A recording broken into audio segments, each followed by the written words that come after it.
On est avec notre chroniqueuse Jannick Dumas pour vous présenter un retour sur notre rencontre avec le célèbre Rémi Aubin. Ça va bien ce matin, Jannick? Oui, oui, ça va très bien. Toi aussi? Oh, ça va très bien. Donc, c'est ce matin que ça se passe, un retour sur cette belle rencontre. Rémi, qu'on se rappelle, Rémi, Oui. le grand pêcheur, Rémi, le musicien, Rémi, l'organisateur d'événements, Rémi qui reçoit des prix, des mentions sur le plan municipal, provincial, voire même national. Oui. On se souvient, cet été, il avait reçu un bel honneur. Oui.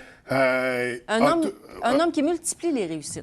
qui multiplie les réussites, puis qui les transmet, puis qui est Oui, contagieux, oui. qui a un cercle d'amis incroyable, qui a des références, qui a Oui. beaucoup d'outils, mais qui a un parcours assez particulier, un Oui. parcours rempli d'embûches. Oui. C'est ce qu'on a découvert la semaine dernière. En fait, si on a choisi Rémi, c'est qu'il a un parcours que d'autres enfants ont en ce moment dans le Oui. milieu scolaire.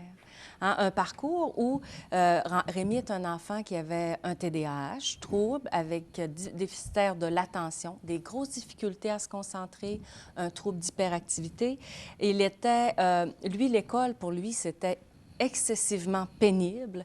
C'était, écoute, il y avait juste le goût. Il disait, moi, je regardais dehors, j'avais hâte que ça finisse. C'était interminable.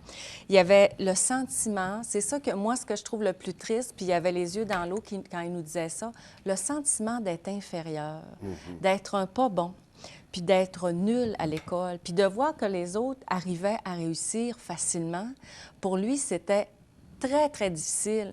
Même un enfant, moi, comme petite fille, je faisais de l'anxiété de performance. Quand je voyais les autres qui réussissaient avant moi, je trouvais ça difficile. Ça fait qu'imagine un élève qui a de la difficulté à comprendre. Aujourd'hui, je vais remettre une image sur ma page Facebook qui démontre bien, c'est un petit dessin animé sur les troubles d'apprentissage. Qu'est-ce qui peut se passer dans la tête d'un enfant? Comment ça se manifeste? Puis c'est percutant parce que l'enfant, il perd tout le temps des bouts. Fait que c'est plus fort que lui. C'est pas volontaire, c'est pas parce qu'il est paresseux, c'est pas parce qu'il veut pas. C'est que c'est comme ça, il perd des petits bouts malgré lui. Puis, moi, ce que je trouve tellement triste, c'est d'avoir ce sentiment-là. Mais on est dans une société aussi qui met beaucoup d'emphase sur qu'est-ce qu'on fait dans la vie, qu'est-ce qu'on a dans la vie, puis, tu sais, le statut social, la note, plutôt de regarder. Puis ça, c'est malgré nous. C'est pas le système scolaire comme notre société. Malgré nous, on va regarder la note, le résultat, mais c'est tellement relatif. Hein? On l'a déjà dit ensemble. Si un 65 pour Rémi, quand il était tout petit, c'est une réussite extraordinaire, alors qu'un enfant qui fait aucun effort va avoir 95, c'est une réussite, une performance, mais qui n'a pas d'effort. Fait Donc, quand on se réfère à la note, on manque toute la démarche, on manque tout le parcours. C'est ça, tout ce qui nous amène au résultat. Puis il faut mettre de l'emphase là-dessus, sur les efforts, la qualité d'humain. Moi, je me souviens comme enseignante d'avoir dit à une maman, si vous saviez, si je pouvais mettre là, une note sur le bulletin sur la bonté de votre enfant, sur sa volonté à aider les autres, elle aurait 100 C'est pas toujours démontré. Donc, souvent, un enfant peut paraître différent par rapport au moule, disons, par rapport à... Mais ça ne veut pas dire qu'il n'y a pas de réussite qui l'attend, qu'il n'y a pas de succès devant lui. D'où l'importance de l'encadrement de l'enfant, Oui, c'est ça. de la motivation, de l'amour, de la confiance qu'on va lui porter. Tout à fait. C'est là que je vais vous amener. C'est qu'en fait, c'est qu'il faut faire une différence entre réussir sa vie puis réussir dans la vie. Parce que tu as des gens qui vont performer, qui vont très bien réussir dans la vie, mais est-ce qu'ils vont être heureux? Rémi Aubin, un garçon qui a eu beaucoup de difficultés à l'école, qui a été encadré avec beaucoup d'amour, qui a été valorisé, motivé, il y avait une petite récompense à la fin du mois. Il y a eu une enseignante qui l'a marqué parce qu'elle lui a donné des trucs, parce qu'elle était patiente. Même si on veut, là, puis je le sais, là, on a des enseignantes, j'ai beaucoup d'amies enseignantes pour avoir été 20 ans dans le milieu, qui vivent tellement de pression puis de tristesse parce que pour le sentiment d'impuissance. Mais juste à aimer les enfants, c'est déjà extraordinaire. Puis moi, j'ai une enseignante, une directrice, j'étais la dernière arrivée, j'avais eu une classe très difficile. Puis je l'appelais ma belle pizza all dress avec extra. Mais ça, il y en a beaucoup dans le milieu scolaire. Puis je me disais, comment je vais faire pour arriver à quelque chose avec cette classe-là? Puis c'est l'année où je pratiquais ma méthodologie de recherche. Je me disais, comment je vais faire pour arriver avec des résultats intéressants? Parce que tu ne peux pas jouer avec les résultats. Ouais. Puis la directrice m'avait dit, Jannick, j'étais allée la voir parce que je me sentais démunie, j'avais pas mon sentiment de compétence. Elle m'avait regardé dans les yeux, elle dit, Jannick, tu connais ton programme. Écoute ton cœur, puis ça va faire toute la différence. Je sais que tu es capable d'écouter. Ça, c'était une phrase qui me marquait à vie, puis que je répète ce matin à toutes mes amies que j'aime, qui sont enseignantes. Écoutez votre cœur, vous connaissez vos programmes. On ne fait pas pousser les fleurs plus vite en tirant sur la tige. C'est la même chose avec les enfants. Les aimer comme ils sont, ça fait toute la différence. Ouais. C'est ce que notre ami Rémi a vécu. Aimé par sa mère, aimé par sa famille, surtout sa grande sœur, qui est ta mère d'ailleurs. Hein? Puis quand il en parlait, il était très ému parce qu'elle lui achetait des cadeaux. Puis il disait, bon, ben, tu sais, puis dans le fond, on disait, t'étais à pâté. T'avais un... Ça mordait son affaire. Sa mère qui l'aidait avec les petits poissons, les menées pour compter. Donc, on est allé avec des références qu'il connaissait oui, aussi. Oui, avec ce qu'il était, avec ses passions. Puis c'est comme ça qu'on l'a amené réussir. C'est ce qu'on appelle aujourd'hui appliquer les compétences transversales. C'est lié à des choses Tout à fait. de l'expérience du jeune. On a valorisé ses belles qualités personnelles. On l'a amené à aimer des choses dans lesquelles il se sentait bon. Hein? La pêche, la musique. Donc, même si à l'école, c'était difficile, il y avait d'autres endroits où ils se sentaient forts. Moi, je dis souvent aux parents, des enfants qui me sont référés, c'est quoi les forces de votre enfant? On va les faire briller. Puis on va essayer de transférer ça dans sa vie scolaire. Comme par exemple, j'ai un élève, lui, c'est le hockey. Fait que là, on lui dit, quand tu fais une dictée, imagine-toi, là, que ta dictée, ton crayon, c'est la POC, c'est ton bâton de hockey, puis là, les fautes, c'est la POC, c'est toi qui l'as. Puis là, tu es attentif pour garder la POC, pour marquer des buts.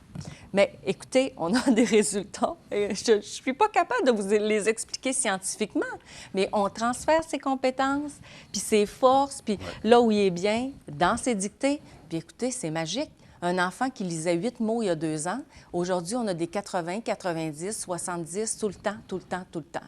Toujours en réussite. Mais quand on applique à des choses qu'on connaît, je montre souvent l'exemple du 8 fois 25 pour un enfant, même pour un ado, ça peut être difficile comme calcul mental.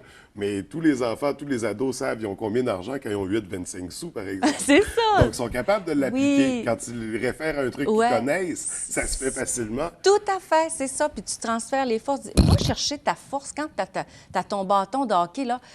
Sens-toi comme ça, parce que souvent, les enfants vont se refermer, puis « Oh mon Dieu, je suis pas bon, je suis pas bon ». Puis ils ont même démontré par les recherches ça, que si tu ouvres ici, puis tu lèves ta tête, puis tu prends un petit 15 secondes, puis à te rebrancher, ça change tout ton état intérieur. Fait que l'enfant, qu'on l'amène à se repositionner dans des états qui sont positifs, puis à les transmettre à l'école, ça change ça fait toute la différence. Donc, c'est la gestion des pensées positives, le langage positif et la posture face à la réussite. Puis moi, je peux vous dire que c'est comme ça qu'on travaille. Même les meilleures méthodes du monde, au niveau technique, didactique, c'est ça qui fait la différence. Ouvrir de l'intérieur pour réussir. Bien, Rémi, ça a fonctionné. Parce que ce que je trouve le plus extraordinaire dans le témoignage de Rémi, c'est quand je lui ai posé « Est-ce que tu es un gars heureux? » Sans aucune hésitation, il a dit oui. Puis quand on sait qu'on a des jeunes hyper performants qui vont être avocats, qui vont être médecins, qui vont être infirmières, enseignants, on leur poserait la question. Je suis pas mal sûre qu'il y en a beaucoup. Ils ne répondraient pas aussi vite. Non. Mais Rémi, ça a été instantané. Moi, je suis un gars heureux. Puis il nous a dit aussi que toutes les difficultés scolaires, parce que c'était pas petit, les difficultés scolaires, que ça l'avait rendu plus fort. Fait que comme parent, le message que j'ai le goût de lancer ce matin, c'est de dire aux parents, faites confiance. Faites confiance que votre enfant, s'il n'y avait pas les difficultés scolaires, ce serait peut-être autre chose. Puis moi, je me dis tout le temps, mon enfant, il n'a pas les leucémies. Mon enfant, il n'a pas un cancer, puis il n'en mourra pas. Une difficulté scolaire, il va s'en sortir, puis il va être plus fort. Ouais. Tu sais, quand on met les choses en perspective, des fois, ça aide beaucoup. Ça aide beaucoup. Donc, ça l'a préparé à affronter qu'est-ce qu'il affronte aujourd'hui, la maladie de son garçon. On va l'inviter d'ailleurs pour nous parler de ça. Hein? Oui, on va avoir une autre rencontre avec lui prochainement. Oui. Pas nécessairement la prochaine, ce sera à voir en temps et lieu dans notre série de rencontres. Oui, oui, oui. Mais certainement, on n'a pas terminé avec Rémi Aubin. Ouais. Et d'ailleurs, c'était vraiment touchant et vraiment intéressant. Tellement, puis on a eu plein de commentaires. Alors moi, je conclurai la rencontre en disant que les difficultés scolaires l'ont aidé à devenir plus fort. Pourquoi? Parce qu'on a accepté la situation. En acceptant la situation, on s'est mis en action pour l'aider. Il a été donc aimé, supporté dans ses difficultés. On lui a offert un cadre, hein? On lui a offert un cadre, des récompenses avec une destination à atteindre. Puis aussi, il y a une enseignante qui a été patiente avec lui, qui lui a montré des trucs qui ont accroché. Elle n'a pas... mais je sais qu'il a vécu aussi des expériences terribles dans son parcours avec des enseignantes qui ont affiché ses difficultés. Mais ça, c'est pas de ça qu'on parle. On parle de positif. Des éléments de réussite. Oui, c'est ça. Puis, on l'a amené à faire des choses où il se sentait fort. Donc, c'est ce qui fait qu'aujourd'hui, Rémi, comme il l'a dit, c'était un préambule, une situation qui m'a aidé à affronter tout ce que j'affronte aujourd'hui avec mon garçon, qui n'est pas, c'est pas banal non plus. Donc, amour, cadre, récompense, confiance. Ouais. Alors, c'est ça qui fait qu'un jeune peut réussir sa vie malgré des difficultés. Bien, merci beaucoup, Jannick. C'est vraiment très intéressant. C'est une rencontre intéressante. C'est un retour intéressant. Oui. Nous, on se revoit la semaine prochaine. On poursuit dans cette série-là. On aura un autre invité. Donc, on ne vend pas de punch et des surprises d'une semaine à l'autre. Des bonbons. Oui, merci beaucoup. Bonne Ça semaine. fait plaisir.